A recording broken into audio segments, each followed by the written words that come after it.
जय हिंद बेटा। हिंदी की ऑनलाइन क्लास में आपका स्वागत है। मैं अभिषेक त्रिपाठी सर। हम पढ़ेंगे कक्षा 7 की हिंदी वसंत भाग 2 और उसका 11वां पाठ रहीम के दोहे। ठीक है, जैसे हमने कल आपको रहीमदास जी के बारे में बताया था और उसके बाद दोहा बताए कि यह दोहा क्या है। दोहा एक छंद है, ठीक है, जिसमें 4 चरण होते हैं। इसके पहले और तीसरे चरण में 13-13 मात्राएं होती हैं। दूसरे और चौथे चरण में 11-11 मात्राएं होती हैं। ठीक है, थोड़ा सा आपको इसका परिचय दे रहे हैं। आप देखिए, कही रहीम संपत सगे के आगे कामा लगा हुआ है। ठीक है, आपको दोहा थोड़ा बता रहे हैं।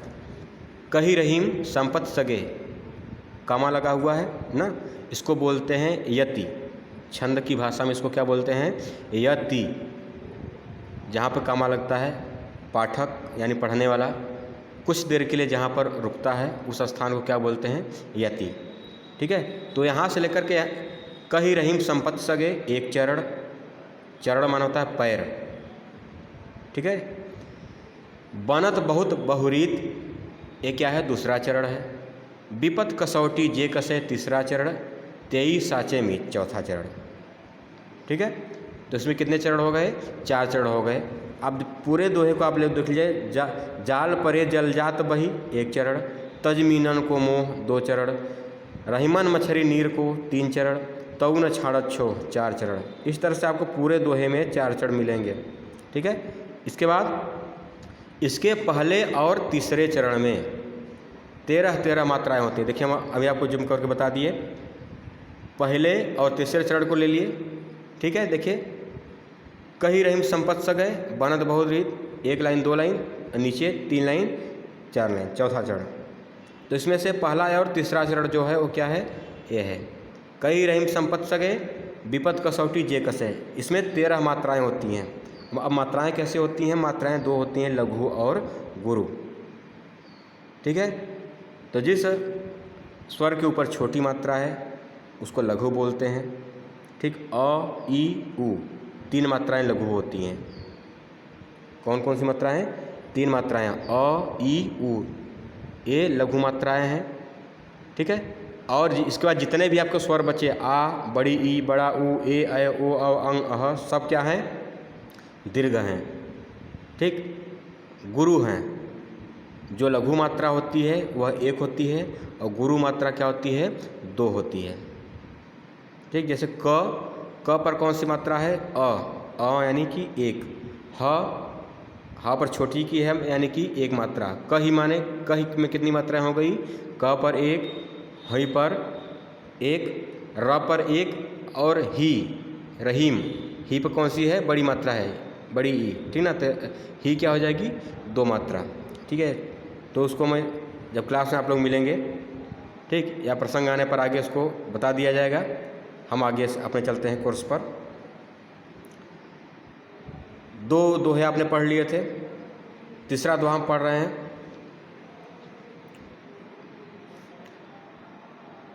तरुवर फल नहीं खात है, सरवर पियत न पान। कही रहीम पर काज हित, संपत सचहि सुजान।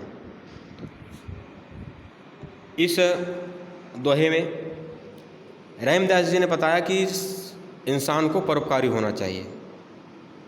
ठीक, क्योंकि यह जो प्रकृति है परोपकारी है। प्रकृति में ऐसी कई चीज़ें हैं जो केवल परोपकार के लिए होती हैं। परोपकार यानी दूसरे का उपकार, पर धन उपकार। ठीक है, गुण संधि है आपकी।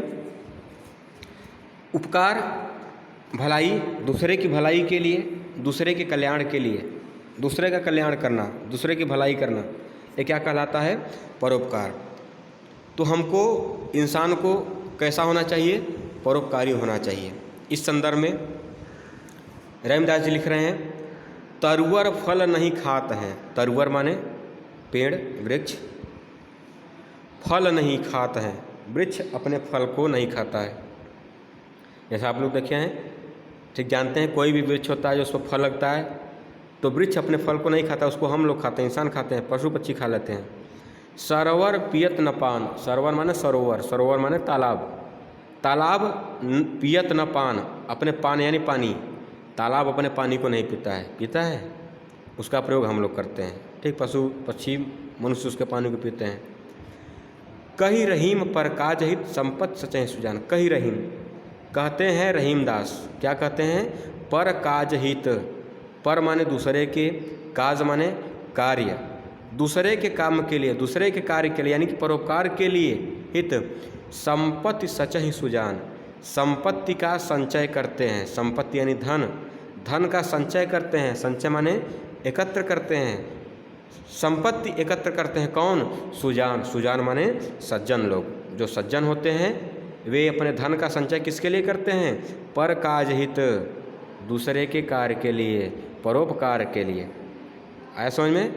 फिर से देख लीजिए एक लाइन में कि जिस तरह से वृक्ष अपने फल को नहीं खाता है, तालाब अपने पानी को नहीं पीता है, उसी तरह से जो परोपकारी लोग होते हैं, जो सुजान लोग होते हैं, जो सज्जन लोग होते हैं, वो अपनी संपत्ति का संचय, अपने धन का संचय किसके लिए करते हैं, पर काज हित, परोपकार के लिए करते हैं।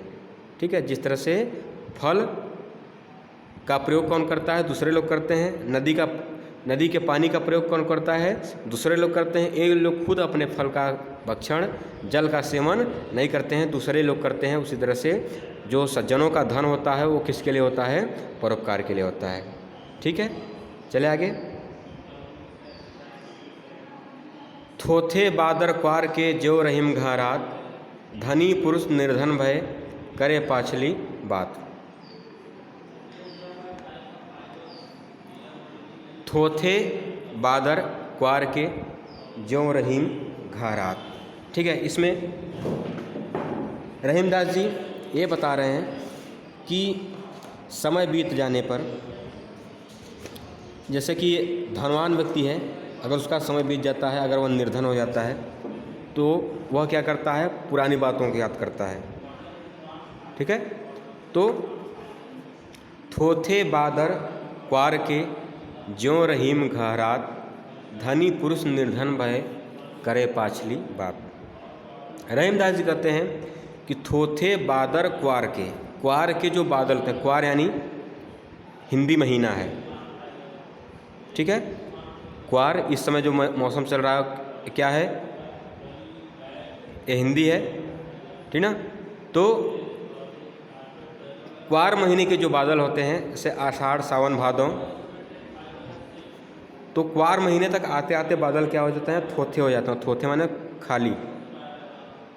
ठीक है, बादल क्या होते हैं, खाली हो जाते हैं, उनका पानी कम हो जाता है। जितना पानी आषाढ़ सावन में बरसता है, ठीक है, हिंदी महीने जो आपके हैं चैत से शुरू होते हैं। ठीक, तो चैत, वैशाख, ज्येष्ठ, आषाढ़, श्रावण, भादों, क्वार, क्वार को अश्विनी बोलते हैं। ठीक, कार्तिक, अगहन, पूस, माघ, फागुन। ठीक है, इस तरह से आपके 12 महीने होते हैं। तो बारिश की शुरुआत कब होती है, आषाढ़ में होती है। ठीक, तो आषाढ़ में जो बारिश होती है बहुत तेज़ होती है। आषाढ़ श्रावण में पानी बहुत तेज़ होता है, उसके बाद बादल खाली हो जाते हैं। तो रहीमदास जी कहते हैं थोथे बादर क्वार के जो रहीम घरात। रहीमदास जी कहते हैं कि क्वार महीने के जो बादल होते हैं, खाली होते हैं, वो क्या करते हैं, केवल घहराते हैं। घहरात माने गड़गड़ाना, केवल वो आवाज़ करते हैं, पानी बरसते नहीं हैं। क्वार महीने के जो बादल होते हैं क्या करते हैं, केवल वो गड़गड़ाते हैं, केवल उनके अंदर आवाज़ होती है, उनके अंदर बरसने की क्षमता नहीं होती है, बहुत कम बरसते हैं वो। उसी तरह से धनी पुरुष निर्धन भय करे पाछली बात। उसी तरह से जो पुरुष धनी होते हैं लेकिन निर्धन हो जाते हैं, ठीक, जो पुरुष पहले धनी थे लेकिन अब क्या हो गए हैं, निर्धन हो गए हैं, वे क्या करते हैं, करे पाछली बात, वे लोग पिछली बात करते हैं। ठीक है, कि पहले ज़माने हम ऐसे थे, पहले ज़माने हम ऐसे थे। जैसे इस समय हमारे भारत की स्थिति है, ठीक, कि लोग कहते हैं भारत सोने की चिड़िया था, भारत विश्वगुरु था। ठीक, तो इस समय हम लोगों का भारत पीछे हो चुका है, तो हम लोग अपने बीते हुए समय को याद कर रहे हैं। ठीक, फिलहाल फिर से परिवर्तन हो रहा है, ठीक ना, परिवर्तन प्रकृति का नियम है, उतार चढ़ाव लगा रहता है। तो जो समाज का नियम है, संसार का नियम है कि जो पुरुष धनी होते हैं, धनवान होते हैं, लेकिन अगर वो निर्धन हो जाते हैं तो वे अपनी पिछली बातों को याद करके ठीक अपनी बड़ाई करते हैं। किस तरह से? जिस तरह से क्वार महीने के, आश्विन महीने के बादल होते हैं कि वे अपने पिछले दिनों को, यानी कि आषाढ़ श्रावण में जितना पानी बरसता है, उन बातों को याद करके वो लोग क्या करते हैं, केवल गड़गड़ाते हैं, घहराते हैं। ठीक है, आगे चलें। 4 आपने पढ़ चुके।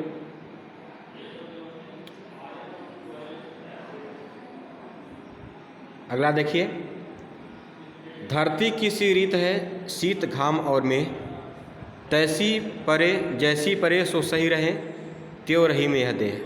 इस दोहे में रहीमदास जी यह कहना चाहते हैं, इसका प्रसंग है कि मनुष्य को सुख दुख हर चीज़ झेलने की आदत होनी चाहिए।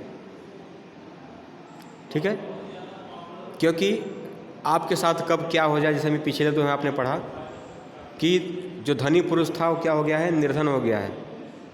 ठीक है, निर्धन होने के बाद भी वह अपनी बड़ाई को नहीं छोड़ रहा है।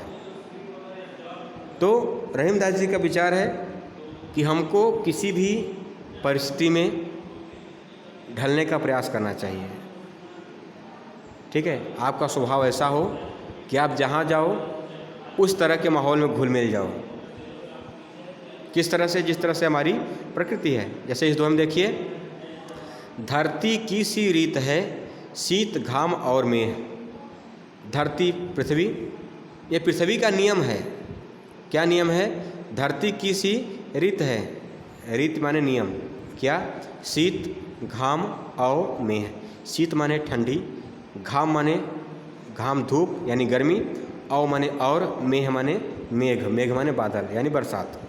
ठीक है, ठंडी, गर्मी और बरसात, ये क्या है? ये धरती का नियम है। ठीक है, जिस तरह से यह प्रकृति है, यह धरती है, यह ठंडी को भी बर्दाश्त करती है, गर्मी को भी बर्दाश्त करती है और बरसात को भी बर्दाश्त करती है। जैसी परे सो सही रहे, जैसा पड़ता है इसके ऊपर, इस पृथ्वी के ऊपर जैसा भी पड़ता है, ठंडी पड़ती है तो भी, गर्मी पड़ती है तो भी, बारिश होती है तो भी, जैसी परे सो सही रहे, सहती है, बर्दाश्त करती है। यह पृथ्वी जैसा भी इसके ऊपर पड़ता है उस मौसम को यह पृथ्वी बर्दाश्त करती है। त्यों रही में यह देह। त्यों माने उसी प्रकार, रहीमदास जी कहते हैं उसी प्रकार से यह देह होनी चाहिए। देह माने शरीर, उसी प्रकार से हम लोगों का शरीर होना चाहिए। ठीक, कि सुख आए तो भी हमको बहुत ज़्यादा प्रसन्न नहीं होना चाहिए, दुख आए तो भी हमको घबराना नहीं चाहिए। ठीक, सुख का और दुख का समान भाव से हमको सेवन करना चाहिए। ठीक है, सबका सम्मान करना चाहिए। यह जो संसार है जीवन चक्र है। ठीक, चक्र के समान, पहिया के समान यह संसार घूम रहा है। जिस तरह से आपकी घड़ी की सुई है, ठीक 12 बजे से चलती है तो 1 2 3 4 करते करते अंतिम एक दिन फिर 24 घंटे में एक बार वो अपने स्थान पर, निश्चित स्थान पर वो पहुंच जाएगी। ठीक, उसका समय आएगा, फिर उसका समय बिगड़ेगा, फिर होगा, फिर समय सही होगा। तो उसी तरह से मनुष्य है कि समय बदलता रहता है, मनुष्य को घबराना नहीं चाहिए। जिस तरह से यह पृथ्वी अनेक प्रकार के महीनों को, ठंडी को, गर्मी को, बरसात को बर्दाश्त करती है, उसी तरह से इंसान को भी होना चाहिए। ठीक, कि वह जहाँ भी जाए, जैसी भी उसके ऊपर परिस्थिति आए, उस परिस्थिति का वह जमकर मुकाबला करे और उस परिस्थिति के अनुसार अपने आप को ढाल ले। ठीक है, तो इस तरह से आपका ये पाठ पूरा हुआ। अगर आपको किसी दोहे का अर्थ समझ में ना आया हो, कोई शब्द न समझ में आया हो, तो आप लोग कमेंट करके पूछ सकते हैं। ठीक, वीडियो अच्छी लगी हो तो लाइक करें। ठीक, चैनल को सब्सक्राइब करें और ज़्यादा से ज़्यादा इसको शेयर करें। जय हिंद।